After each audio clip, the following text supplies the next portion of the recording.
Voyons maintenant le bilan de matière et pour ce faire on va prendre une analogie qui est la suivante, une usine de montage dans laquelle on produit des véhicules à partir de ce que l'on appelle des caisses et de roues.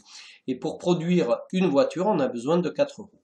Alors l'atelier dispose initialement de 200 caisses et de 1000 roues. Si on appelle X le nombre de voitures produites, le stock va diminuer, si bien qu'il va rester 200 moins X caisses et 1000 moins 4X roues. En effet, la production de X véhicules nécessite 4X roues. Donc la production va se poursuivre et on va appeler X max le nombre maximal de voitures produites. À la fin, nous aurons donc 200 moins X max caisses et 1000 moins 4X max roues. La question que l'on peut se poser, c'est la suivante, que vaut X max? Et autrement dit, pourquoi la production s'arrête-t-elle? Bien, la production va s'arrêter lorsque l'usine ne possédera plus soit de caisses, soit de roues. C'est-à-dire que si elle ne possède plus de caisses, à la fin, on a 200 moins X max qui est égal à 0, soit X max qui vaut 200. Si l'usine ne produit plus parce qu'il n'y a plus de roues, on aura 1000 moins 4X max qui est égal à 0, soit X max qui est égal à 1000 sur 4, ce qui fait 250. Autrement dit, le stock permettrait de produire 250 véhicules au niveau des roues, mais on a assez de caisses pour en produire que 200.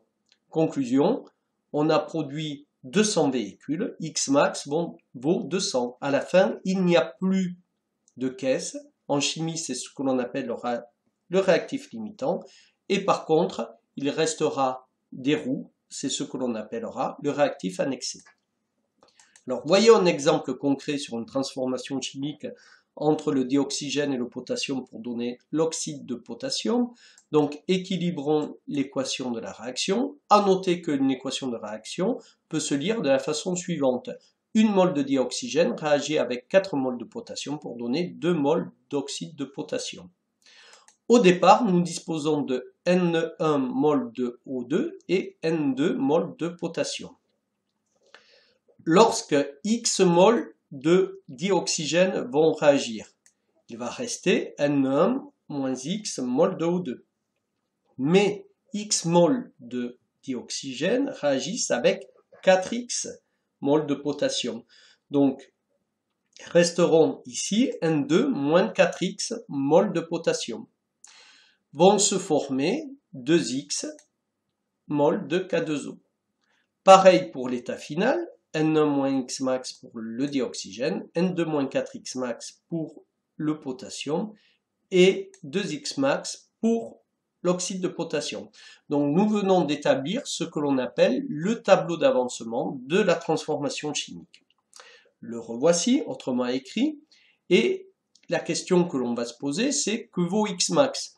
Eh bien, ou autrement dit, que vaut le réactif limitant? Bien, pour répondre à cette question, on a besoin de connaître les conditions initiales. Alors, supposons que N1 vaut 3 mols, c'est-à-dire qu'au départ, on part de 3 mols de dioxygène, et N2 vaut 8 mols.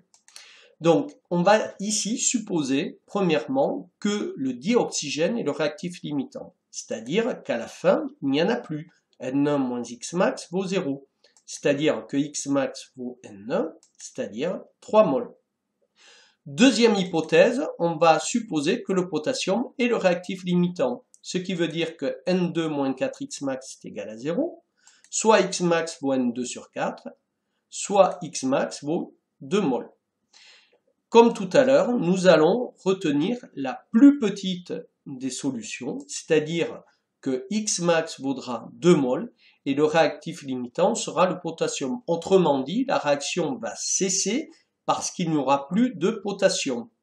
Maintenant, à l'état final, nous pouvons calculer combien il reste de chaque réactif et combien s'est formé de produits. À l'état final, il reste N1 moins X max molécules de O2, c'est-à-dire 3 moins 2, 1 mol de O2 qui n'a pas réagi. Le nombre de potassium vaut 0 mol. En effet, c'est le réactif limitant. La réaction cesse parce qu'il n'y en a plus. Et le nombre d'oxyde de potassium K2O formé est égal à 2x max, ce qui fait 4 mol.